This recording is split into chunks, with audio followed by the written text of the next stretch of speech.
नमस्कार दोस्तों, आप सभी का बैक पेन रिलीफ प्रोग्राम के वीक 5 में स्वागत है। दोस्तों, वीक 5 में हम बात करने वाले हैं कि आपको अपने अपने बायस के अकॉर्डिंग वीक 5 में कौन सी एक्सरसाइज करनी है अपने बैक पेन के लिए और उन एक्सरसाइज को करते वक्त आपको किन बातों का ध्यान रखना है। तो चलिए वीडियो शुरू करते हैं। अब हम बात कर लेते हैं कि वीक 5 के अंदर फॉरवर्ड बायस वालों को जो नौकासन का अभ्यास है वो कैसे करना है। दोस्तों, जैसे हमने वीक 3 में नौकासन का अभ्यास किया था, यानी कि सिंपल वेरिएशन, वही वेरिएशन आपको यहाँ पर दोहरानी है। ठीक है, यानी कि हमें वही सिंपल वाली वेरिएशन दोहरानी है। बस यहाँ पर फर्क इतना है, डिफरेंस इतना है कि यहाँ पर आपको अपने रिपीटेशन के सेट को बढ़ाना है। ठीक है, वहां हमने किया था 5, 3, 1। यहाँ आप रिपीटेशन को बढ़ा सकते हैं, यानी कि 10, 8 और 6। ठीक है, यहाँ हम डायनेमिक वे में प्रैक्टिस कर रहे हैं, जैसे हमने वीक 3 में किया था। यहाँ हमें होल्ड नहीं करना है, ये बात ध्यान रखिए। कोशिश करें कि आप जो है 10, 8, 6 का जो ये पैटर्न है ये आप फॉलो कर ले। बट अगर आपसे ये पैटर्न फॉलो ना हो तो आप जो है वही 5, 3, 1 या 6, 4, 2 या अपने हिसाब से जो है, जो आपकी कैपेसिटी है उसके अकॉर्डिंग आप जो है इस प्रैक्टिस को दोहरा सकते हैं। तो चलिए देखते हैं एक बार। आप लोगों को कमर के बल जमीन पर लेटना है, अपने लेग्स को नी से बेंड कर लेना है। ठीक है, अपने फुट को आपको हवा में उठा लेना है। ठीक है, जो आपका लेग है वो 90 डिग्री के एंगल पर रहेगा तकरीबन। ठीक है, आपके फुट हवा में है। ठीक है, वीक 3 में हमने फुट को ऐसे रखा था। यहाँ आप जो है अपने फुट को और लोअर लेग को इस पोजीशन में रखें। ठीक है, चलिए हाथों को उठा लेना है हमें यहाँ पर। ठीक है, और हथेलियों को हमने कर लेना है सामने।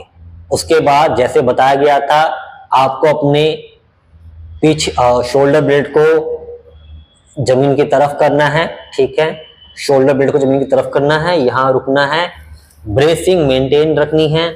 और ब्रेसिंग मेंटेन रखते हुए धीरे से आपको अपने लेग को नीचे लाना है, जमीन पर हल्का सा टैप करना है, वापस आना है, फिर दूसरा लेग टैप करना है, वापस लाना है।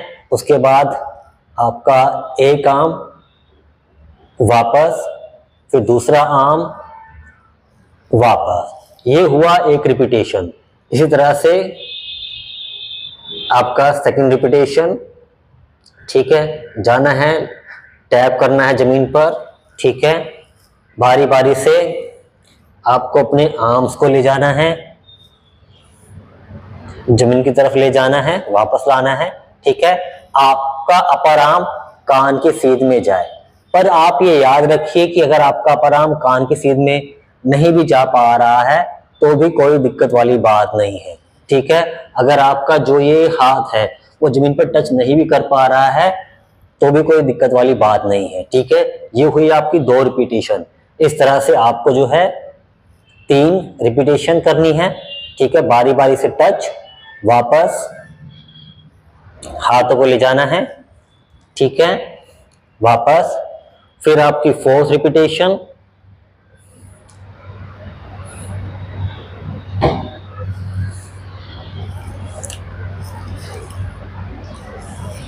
Fifth repetition.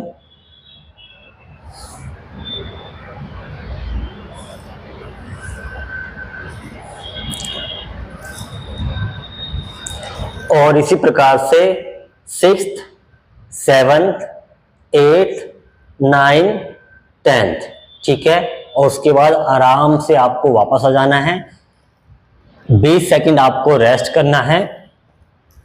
आप चाहें तो इसी पोजीशन में आकर रेस्ट कर सकते हैं, आप चाहें तो आप जो है बैठ कर रेस्ट कर सकते हैं। और जब आप रेस्ट कर रहे हैं तो आप जो है ब्रीदिंग पे फोकस कर सकते हैं और मन में ये भाव ला सकते हैं कि जितनी बार आप श्वास ले रहे हैं और जितनी बार आप श्वास बाहर निकाल रहे हैं, श्वास लेते समय हमारा शरीर लाइट हो रहा है और श्वास बाहर निकालते समय शरीर का सारा दर्द, तनाव, थकान बाहर निकल रहा है और हमारा शरीर रिलैक्स हो रहा है। ठीक है, पेट की मसल्स हमारी थोड़ा रिलैक्स हो रही है, जो भी टाइटनेस है, स्टिफनेस है, वो रिलीज हो रही है हमारे एब्डोमेन की, हमारे बैक मसल्स की और हमारे पूरे शरीर की मसल्स की।